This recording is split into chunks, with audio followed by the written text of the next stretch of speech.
What's going on, guys? Today I'm going to do a quick review on this cabinet liner. In this review, I'm going to tell you everything you need to know about the liner, including one thing that you should consider before buying. So we got this cabinet liner for these cabinets, right? We're dealing with situations where, especially down here, we're getting stains and everything. I actually added some all the way over there in our kitchen already.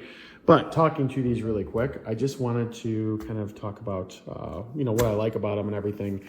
So far, we've had the other ones across the room there for about a week, and they're pretty good. So let me explain why that is. All right, so first off, they really don't slip. I mean, it'll slip right now because I don't have anything on them, right? But when you set stuff on top of them, they really don't move very much.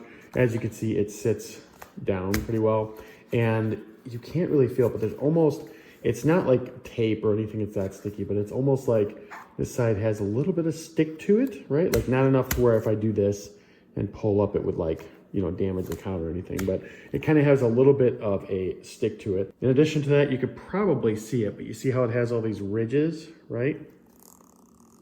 So if I do that, this is cool in that it makes sure that the glassware things that you actually put onto here don't slip. So when you set it down, it kind of like anchors it in there, which is nice as well. So that things aren't kind of slipping around and, while you're pulling things, this stuff's moving all over the place.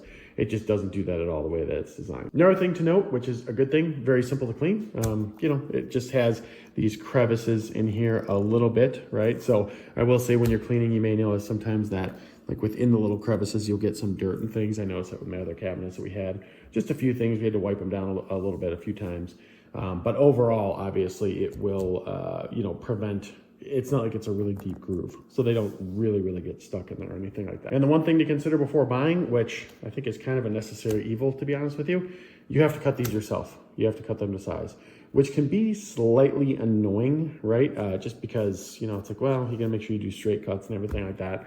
But I think with all cabinet liners, it's pretty much the same way. I mean, you could probably buy custom ones, but that'd be way more expensive.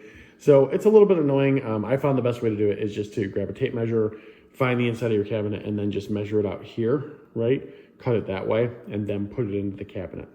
Don't just try to shove this all in there and figure it out. Just use a tape measure to do it, get the right cut, and then just do it that way. And then just repeat it for all your cabinets. But make sure you measure each cabinet because they're not usually all the same size.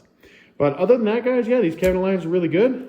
So far, we really like them. And if you're considering them, we highly recommend them.